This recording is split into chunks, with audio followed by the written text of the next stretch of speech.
Happy Friday, and welcome to State of Art on the Voices of Pueblo podcast, brought to you by the Pueblo Star Journal in Pueblo, Colorado.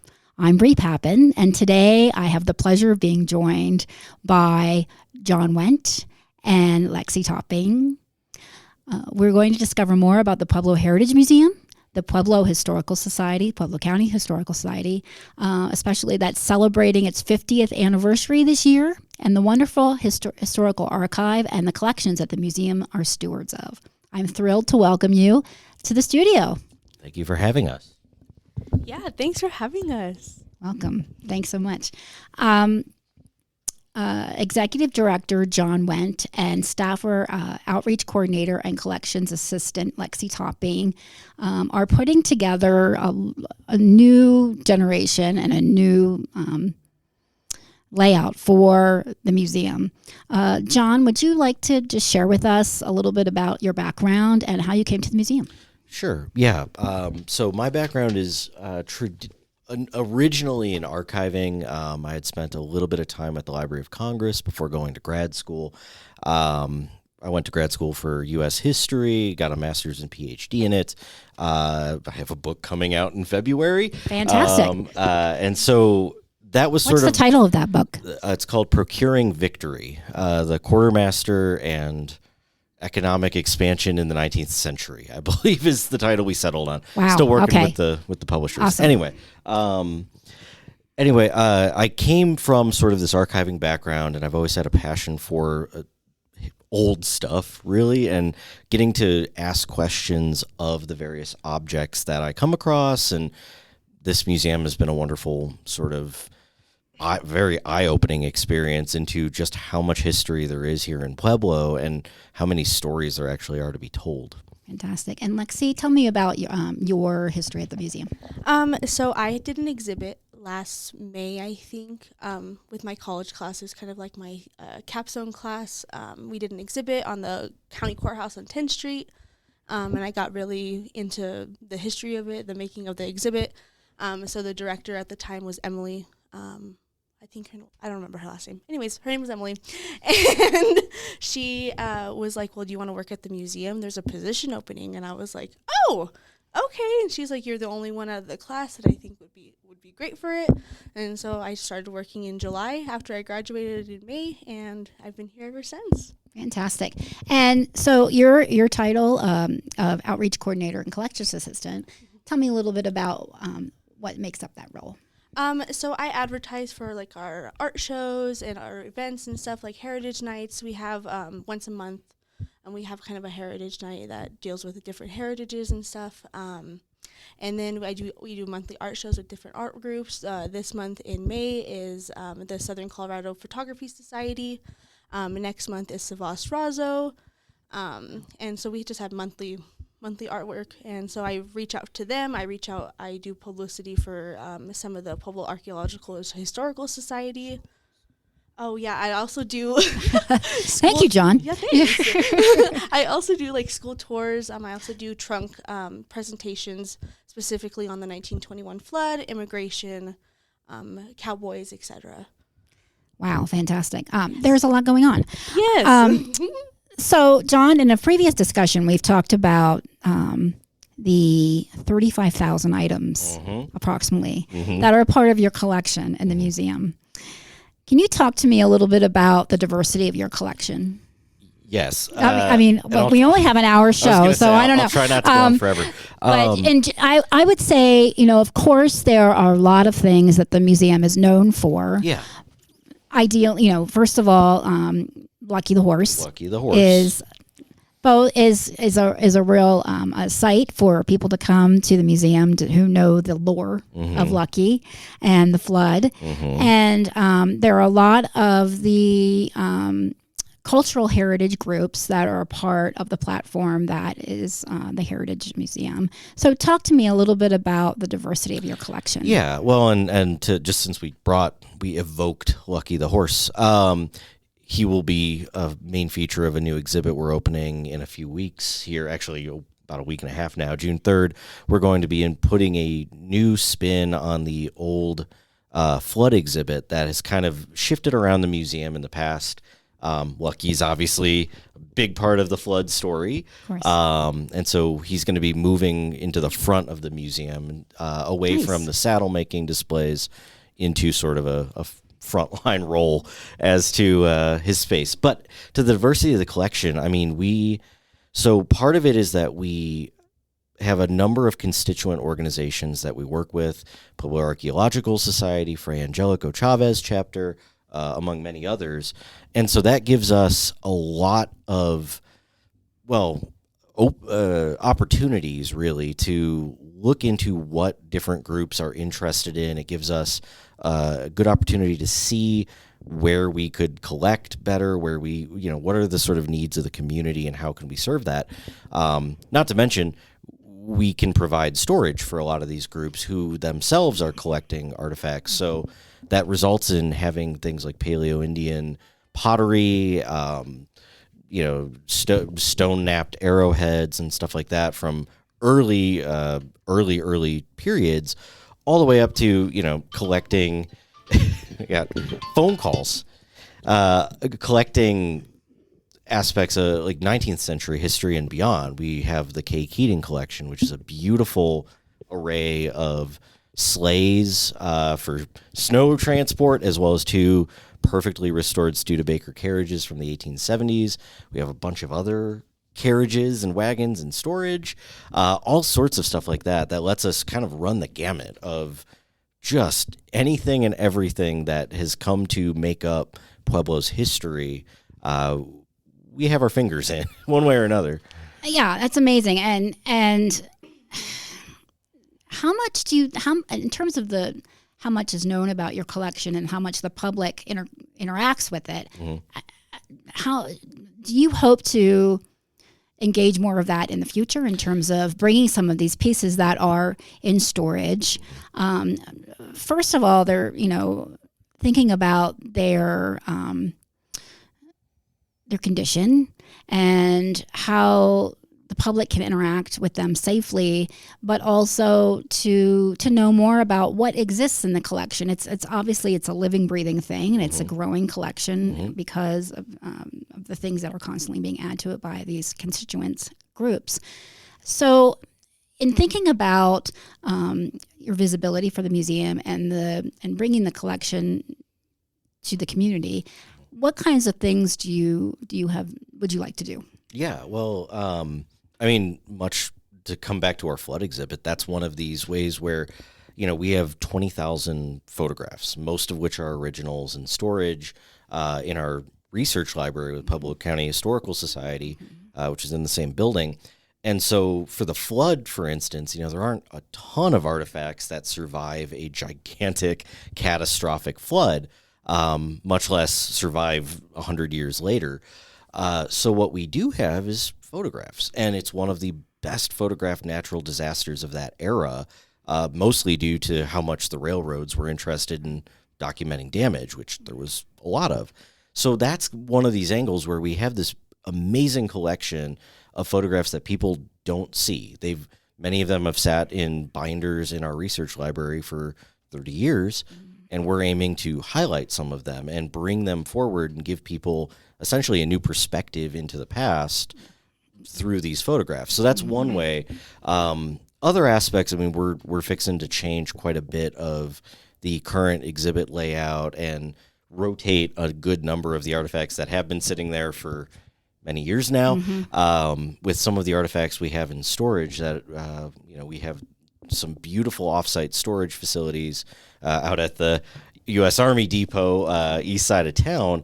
Which is also actually an exhibit inside the history of the depot. Yes, though it's kind of been moved around a little bit. It was loaned to us. Anyway, so that's another aspect where we have, in storage, tons of artifacts that we'd love to bring back out, and we've been discussing how to do that. So we have a plan, it'll probably take us the next year plus, of installing 5 new exhibits across the museum, moving around a lot of current exhibits. So the idea is to really, breathe a little bit of new life into a museum that, could use it. Right. So.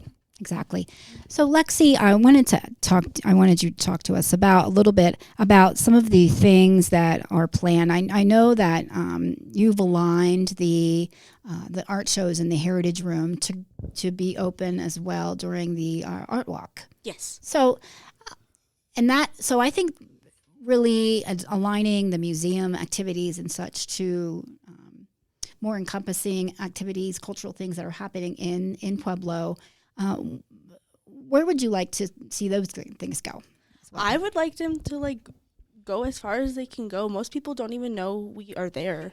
And so when people see us on a list, they're like, where is even that? Where are we located? And most people don't even know. And so further, I guess, I would just like to collaborate with more people, especially more of the heritage groups, I guess, the more cultural groups of Pueblo.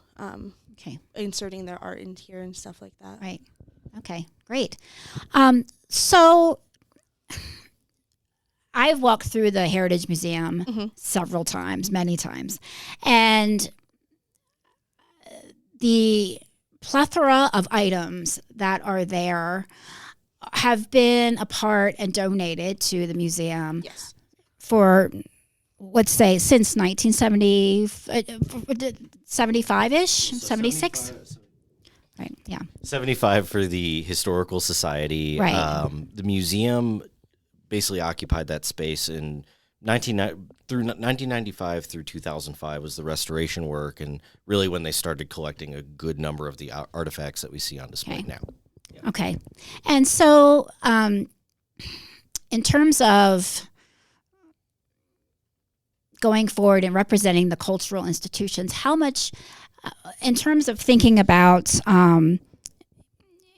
and I'm just going to read this verbatim from something, your commitment to preservation, innovation, inclusivity, education, community building, and legacy.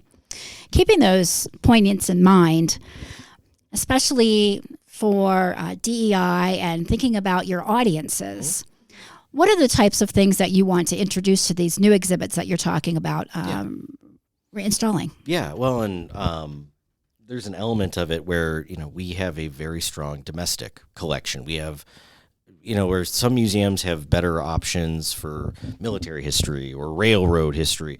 We have a just egregious amount of domestic artifacts and objects that were used through various eras. And so one of the elements that we really want to push going forward is showing home life and what it looked like for different parts of town, different parts of different neighborhoods.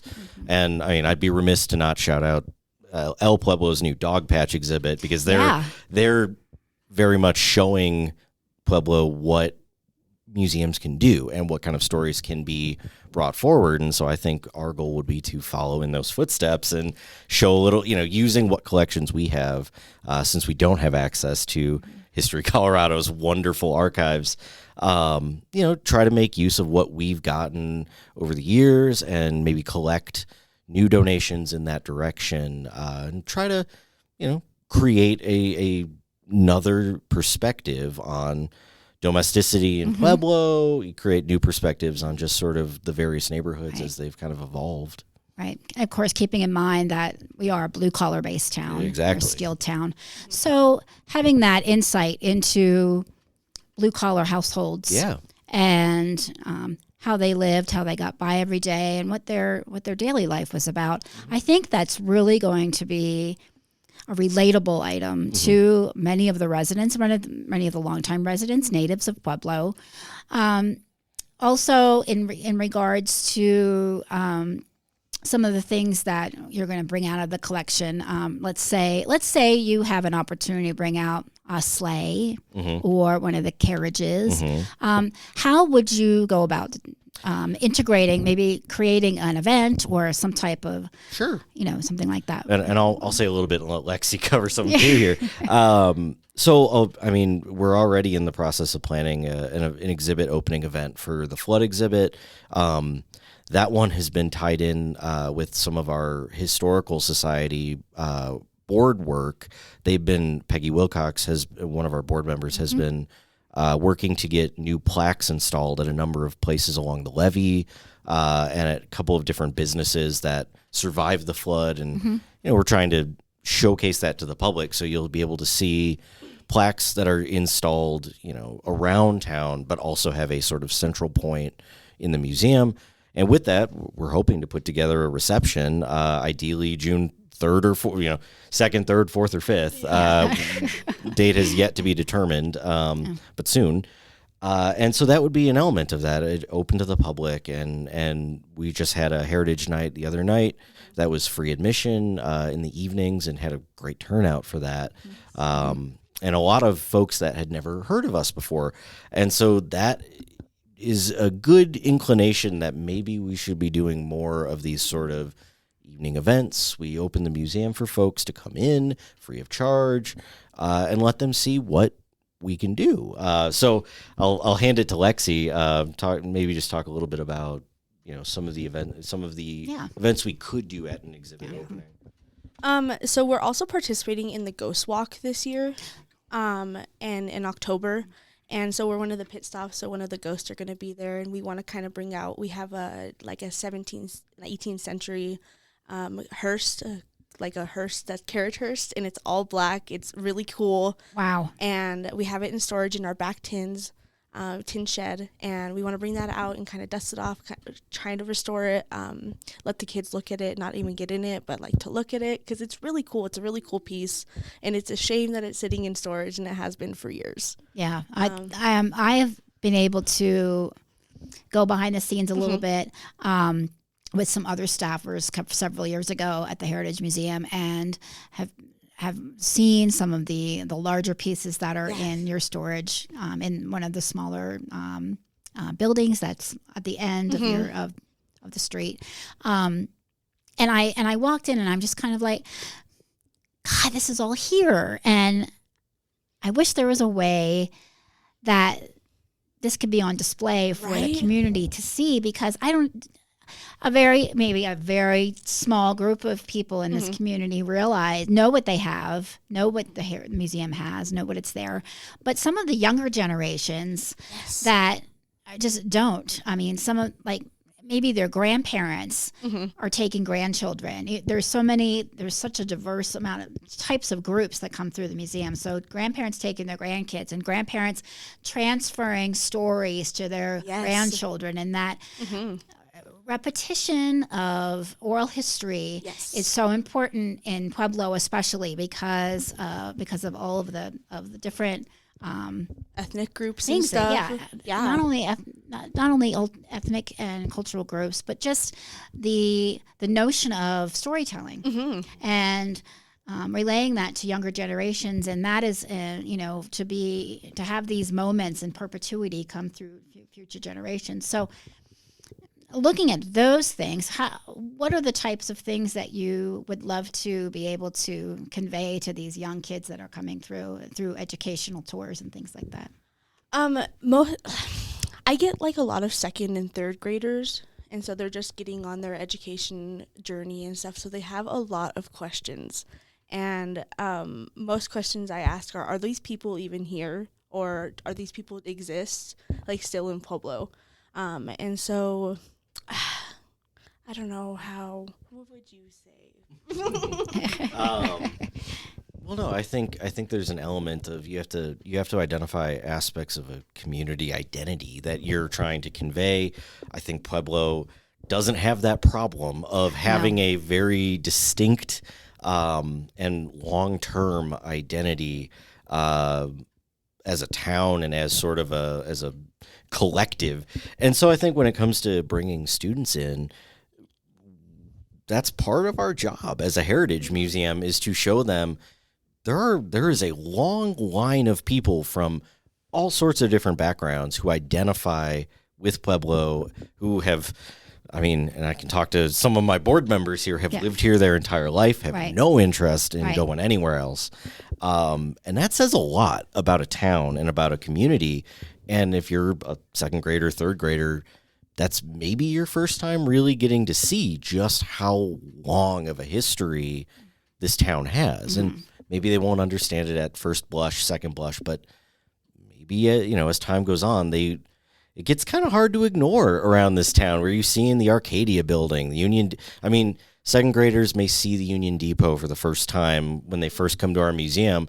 And then 10 years later, they're taking their prom pictures in front of it. And that's one of those things where it'd be cool and very much part of our job to show them, well, what was that building used for? And what did it look like when there was 3 feet of mud sitting in front of it after the 21 flood? Aspects like that you just don't see that in many other communities. They don't have those sort of landmarks that are there and are touchstones for heritage. Do you want anything else you want to add, Lexi? Yeah. The kids get really fixated on Lucky the horse, though, for sure. Yeah. The other day, I had some kids come in, and I've been having a lot of tour groups and stuff. Right. And It's the end of the school year. Oh, so. I know it. The teachers are ready to get out of there. Going to the zoo, going to all of our cultural resources in Pueblo. I know that's right. It's time. I know that's right. And so they were like, "Oh, I can't wait to see Lucky. I can't wait to see Lucky." And so we got to him. They were like, "This is Lucky? Oh my God!" And they had like so many questions about him. And so like artifacts like that have like a cultural significance, like the lore of the whole situation, would really bring in more people into it. For that matter, I guess. Right. And even go ahead. Go ahead. No, go ahead. I didn't mean to cut you off. No, it's okay. Even like driving around to schools or like driving around town and stuff, you don't realize how the historical significance of all these buildings, especially like in the historic district. Like you pass by them and you're like, what was that? Like R.T. Fraser's shop on 2nd and Main. Like everybody's like, oh, the Lucky's mural's on the side of it. And what does that signify? Lucky the horse is in there. And so kids will pass by it and they're like, oh, that's Archie Fraser's shop. Oh, like that's where Lucky was. And so like driving around town, I think you need to get the essence of driving around town and looking at the architecture and all the buildings and stuff to really get a full sense of like Pueblo history, I guess. And putting a face with a name. Yes. And a face with a I've heard. Oh, I've heard about this guy. Or like the Orman Mansions especially. Like I've heard about those. Like people all the time tell me. I think the Pueblo Heritage Museum is a key player in instilling the sense of belonging and a sense of place for people in Pueblo. And I really feel like in terms of as a visitor, as a museum visitor, I really would like to see, more of that, of course, that diversity played up. So before we take a break, I want to hear from both of you. What is your absolute, with your knowledge and everything that you've seen in the collection, what is your absolute favorite? I mean, outside of the popular pieces, what is a piece in the collection that you would love to be able to share with the community that really is, Lexi's like, oh, I don't know. Let me think. That if you were to be able to share it with the community would just be like, oh my gosh, this place is so important and so intrinsic to Pueblo. So what? And so I mean, sorry, that's a hot seat question. No, it's a good one. Because I can take it, and I'll give Lexi a chance to think up a good answer.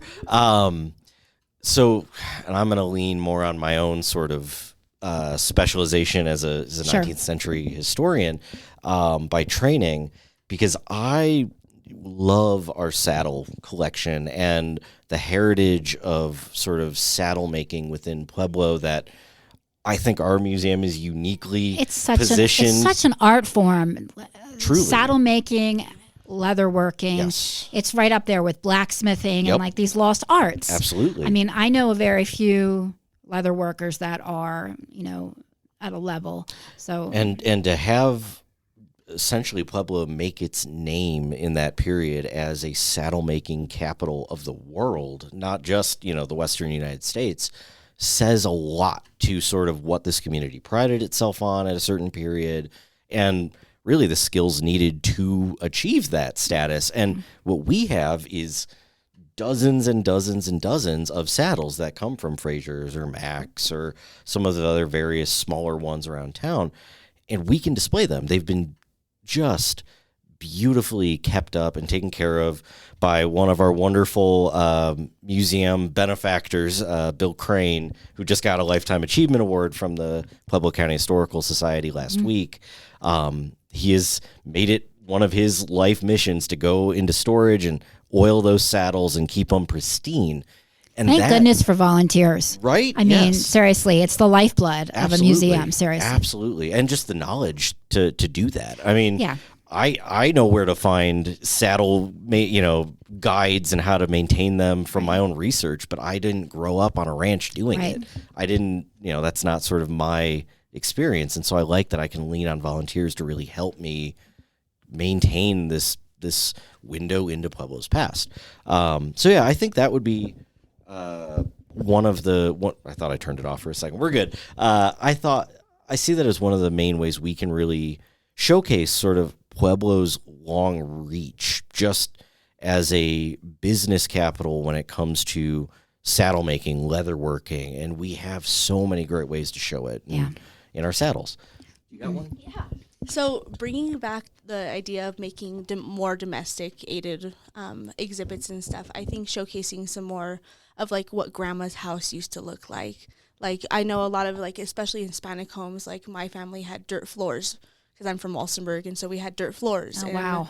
Like, so just showcasing that kind of the spectrum of how houses could look, right? Especially in different parts of town. So we have like a cool, like 1910 washing machine that's really cool, or we have like some cool like stoves in storage as well. So yeah, like more domesticated stuff would be really cool. Fantastic. Yeah, we have a huge ice box too, and like showing through different decades of Pueblo. You know what I mean? In different neighborhoods, like we definitely want to do one for like Bessemer. And like having like a kind of a peak window, having a picture of the steel mill like outside of it, like looking like you're outside of the window. We want to do the same thing for Pepper Sauce Flats and the Grove and like Mesa Junction, different neighborhoods signifying that these living rooms were here and people were actually looking outside of them, and just getting that sense of Pueblo, I guess, life in a museum. Nostalgia. Yes, nostalgia for sure. For sure. That's fantastic. And you know that there will be people that go through there and they, I remember the view. I remember going to grandmom's house or my aunt and uncle's house and we lived across from the steel mill, or we lived on the north side, and I remember this. And so I really think, again, talking about that sense of belonging, I think that's, at the Heritage Museum, I really think that you all are not only the stewards of the collection, but you're also responsible for stewarding this ideal that people can come through and capture that. Yeah. And that's really the magic of what happens at a museum in terms of an experience. And that particular thing is so important to not just to the human experience and what people can be exposed to, but at the same time, a part of growth in a person and understanding and appreciation. And then in turn, them having this passion for preservation, for, maybe as a young adult, how can I support this museum to keep doing those things for this community of how important it is. So it really is a full circle thing. That's fantastic. Well, let's take a quick break for a message from the Pueblo Star-Journal. Local news should be free. And with the Pueblo Star-Journal, it is. No paywalls, no barriers, just community-powered journalism. But free doesn't mean free to produce. Your support helps us launch new features like obituaries, classifieds, a mobile app, and video news from Pueblo neighborhoods. Help us keep Pueblo informed. Go to www.pueblostarjournal.org to learn how you can support local news today. Okay, well, thanks for being here with us. I'm here with John Wendt and Lexi Topping from the Pueblo Heritage Museum. And I want to just dive right into this question because it's something I really want to talk about. John, shortly after you started the museum, you all were approached by members of the city who came to you and said, the museum is on a short list of places that we are looking to sell to leverage the purchase of a building that we want to inhabit for municipal purposes. So talk to me a little bit and recreate for the listeners that day, that or number of days, and you had been there a very short time. Yes. Just recollect that for us. So just to put cards on the table right away. Okay. So the Pueblo Heritage Museum and Pueblo County Historical Society operate on city property. The 201 West B Street, that building is part of a 3.7 acre parcel of land that the city has owned since 1994. Shortly after that, they approached, at that time, the Southeastern Colorado Heritage Center and asked them to put together a museum. That organization, which became the Pueblo Heritage Museum, secured a ton of money in grants from the state, from the federal government, from Colorado Department of Transportation, to restore that building with the express purpose of being a museum. 30 years later, we received, well, I would say we received word, but we actually didn't. We have a bunch of board members who watch city council work sessions like hawks. Religiously. Yes, and it was picked up after one of these city council working sessions that the director of public works had announced that there was a number of buildings across town that were soon to be labeled as excess property, which he then cited 201 West B Street as one of these excess buildings, and stipulated, or rather I should say speculated, that they would get $2 million in profit from its sale. This was the first any of us heard of it, and so I received a call at 9:45 that evening. Are they talking about us? You're thinking, are they talking about us? Yes. Yeah.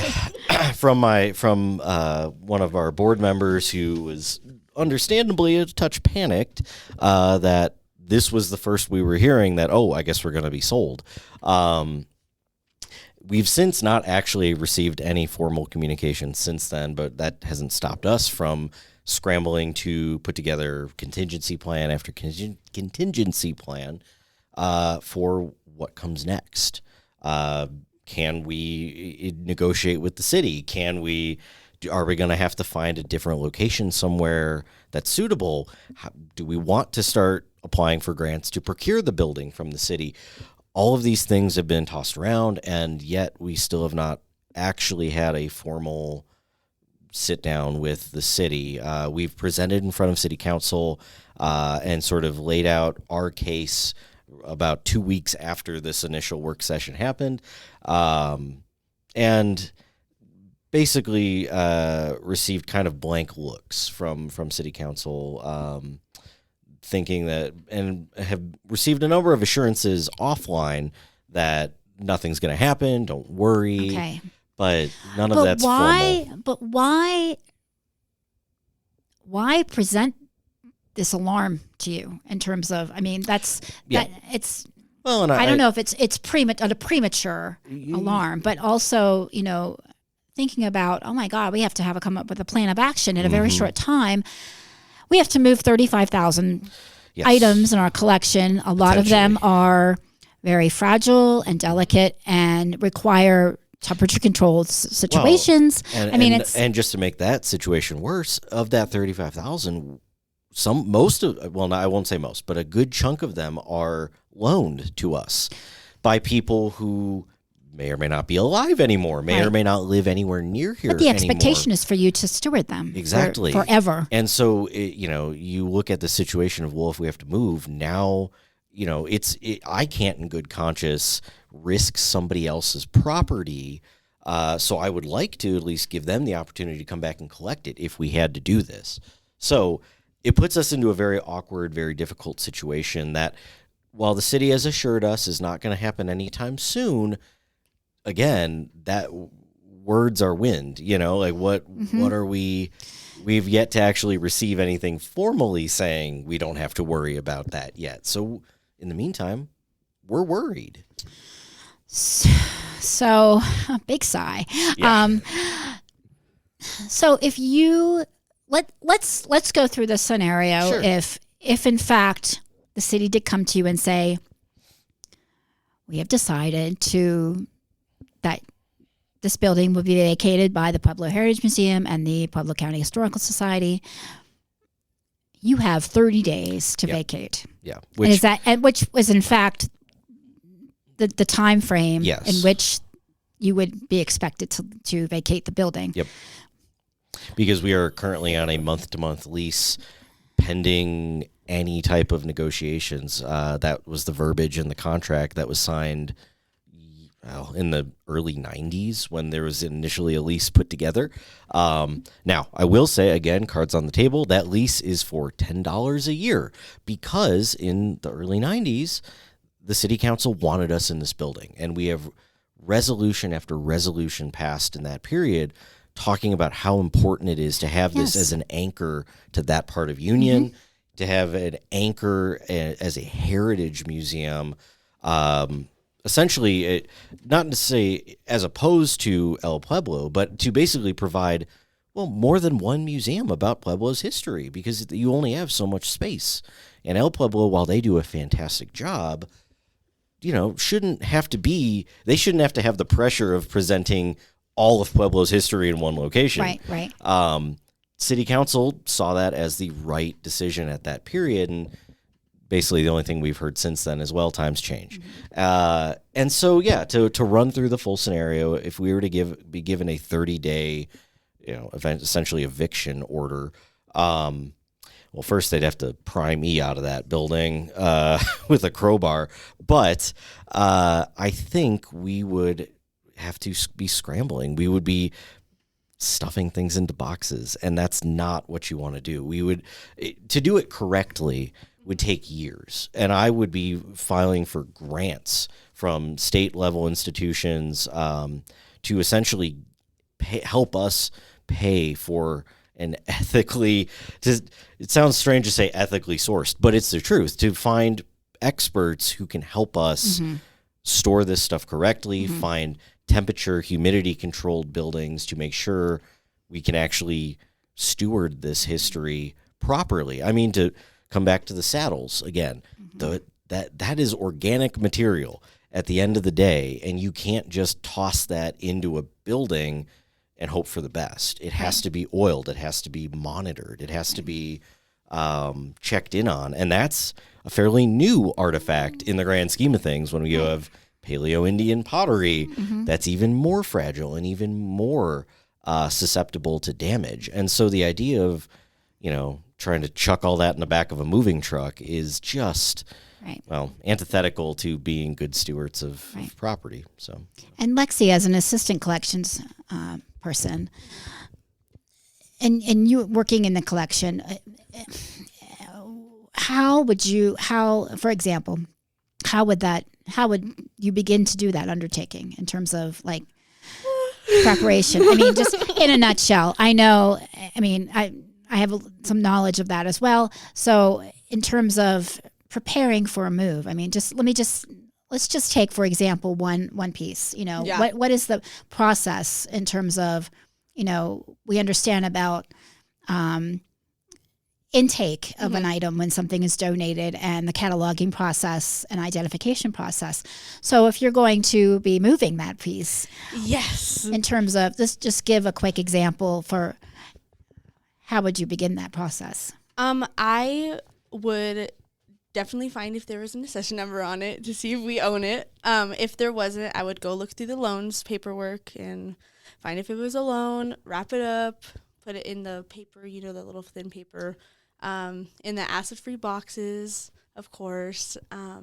But just making sure everything goes to a safe spot would be idealist. If we have a 30-day thing, we'll tell the people who have a loan, hey, come and get your stuff. Please and thank you. Yeah. We don't technically own it, and all the donations would be properly boxed in acid-free boxes, stuff like that. And I've been going through all the donation paperwork for since February. Yeah. And I'm still going through loans. I went through like 5,000 donations of paperwork, and it's just It's an incredible abundance. yes, it's so Let's money. not forget also all of the items upstairs Oh, in yeah. the archive that is Yes. essential, that you have many people coming to do research, conduct research upstairs in the library. Yeah. Even we have another room, it's called the Little People's Room. There's all of our educational trunks in there. There's some most of the club's archives are in there too. So like the Archaeological Society's archives are up there. The Fray Angelico Chavez chapters stuff is up there.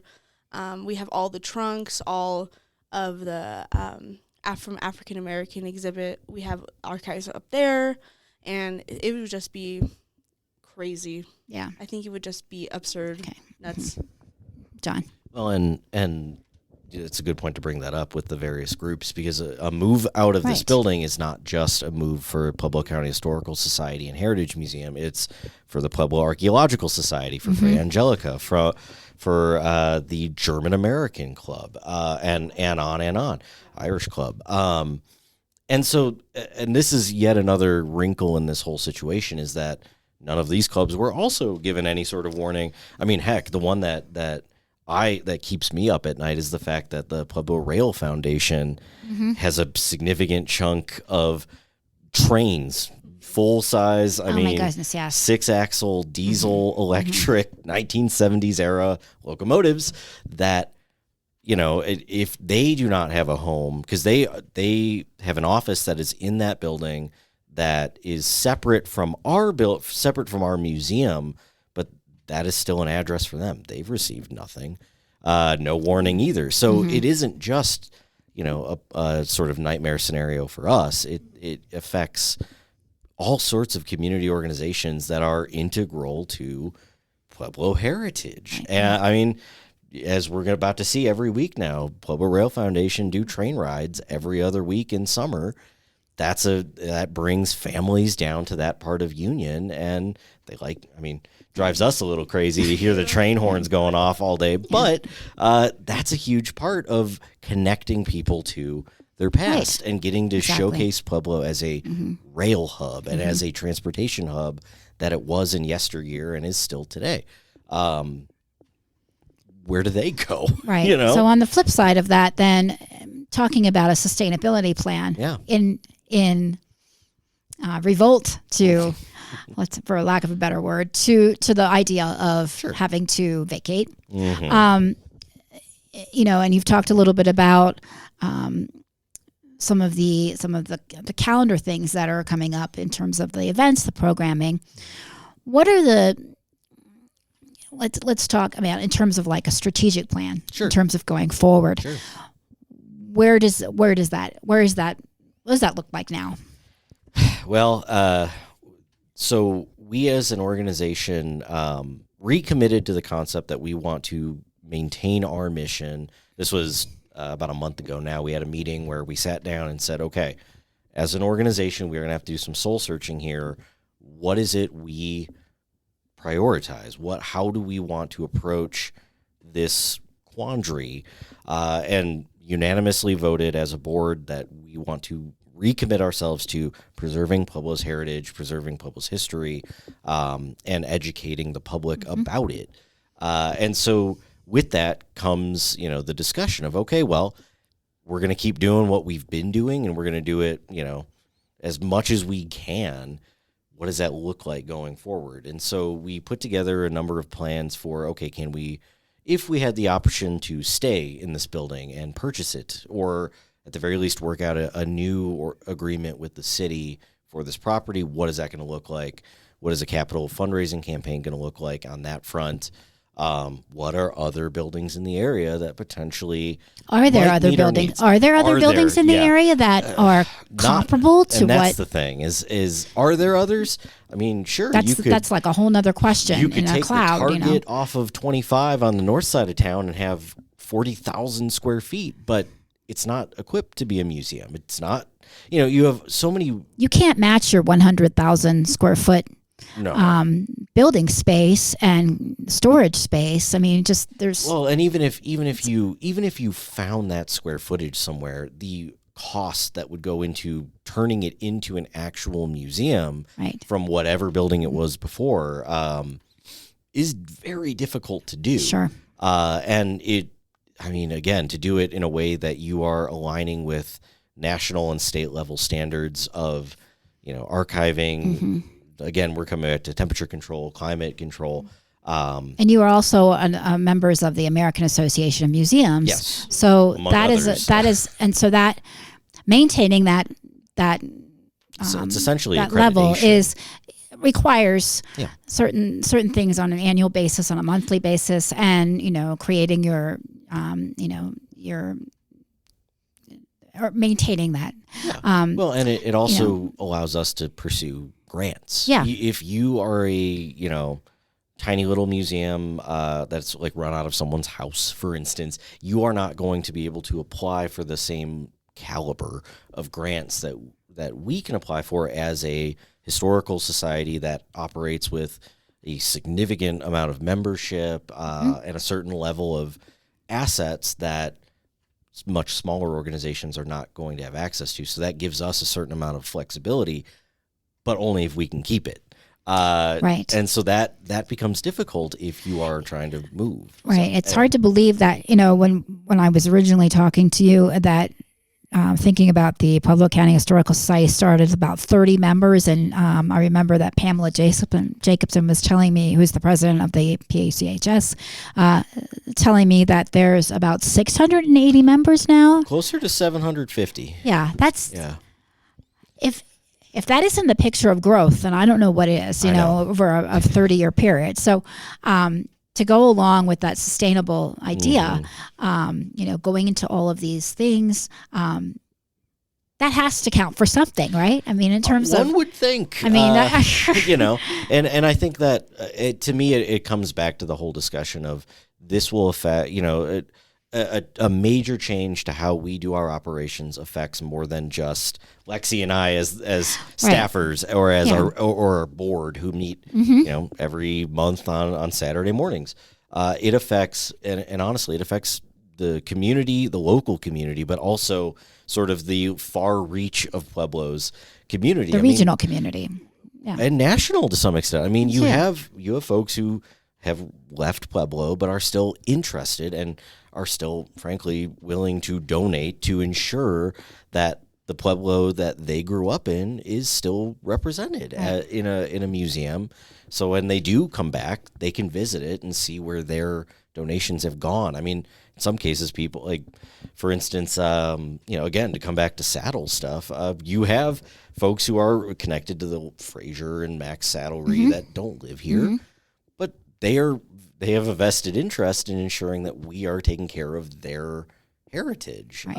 So that is one of those aspects that, again, I mean, I don't mean to harp on it, except it is my job to harp on it in this case, that I think we need, it's incumbent on us to really push to preserve what we have here. And it affects more than just a handful of people in a museum. It affects a community that goes well beyond the borders of Pueblo, Southern Colorado. And so, I think it's important to us to do that. Yeah. Well, that just illustrates how impressionable Pueblo has been or is on people, and how much longstanding impression that it has on people after they leave, and how important that heritage is to them. Well, let's end on that note. I want to thank you both this has been a fantastic experience having you both here in the studio, and I got an education. Thank you very much. And I hope our listeners are more in tune with the Pueblo Heritage Museum and the Pueblo County Historical Society, and how important it is and cyclical to Pueblo it is. Is there anything else that you'd like to close out saying? I shout out a bunch of events coming up. Do you please, want to do it as our outreach? Let's go through that calendar. So next month we have in June, Sebas Razo. He's one of the Pueblo local artists in Pueblo. He'll have an art show all through June. And then we'll have a violin heritage night with Aaron Zamola. He got this really cool violin I could talk a little bit of it. So, I set it up. But we're having a Heritage Night. It'll be free on June 18th. Okay, we'll double check that real quick. And you just had we just had our recent Heritage Night, which was a night at the Heritage museum this last week. But our upcoming one for June will be a 1 to 2 hour talk and live music. Nice. On June 18th, it's obviously free to the public. All our Heritage Nights are free. So 5 to 8 p.m., where we will have a local Pueblo. He's a violinist by training, but he's runs a marketing company in Pueblo now. So he's a Pueblo local coming to discuss his historical research into a man by the name of Fisk, who was creating Stradivarius quality violins here in Pueblo and was internationally recognized for the quality of his work. And Aaron happens to have 2 of these violins and is going to show us. Here. And he's here, yeah. And he's been eager to show Pueblo sort of what his research has yielded. And so we're really excited to bring him in January. We also have folks from the Dotson Cabin out in Beulah coming in that day after, actually. So that'd be the Thursday, the 19th, for our monthly dinner talk, where they're going to discuss the preservation efforts for the Dotson Cabin, and talk a little bit about how they moved that cabin from ranch land to the center of town in Beulah. So we'll be doing that at the Union Depot. That is a charged event, $37 per person, but you get dinner and a wonderful talk and connection with Beulah history and Southern Colorado history. And then finally, June 3rd, we're fixing to open our flood exhibit, 1921 flood exhibit. So if you haven't come out to the museum, please do. We are eager to have you. And you can visit the Pueblo Heritage Museum, located in the historic Denver and Rio Grande Western Freight Station building, Tuesday through Saturday from 10 a.m. to 4 p.m. at 201 West B Street in Pueblo, across from the Union Depot.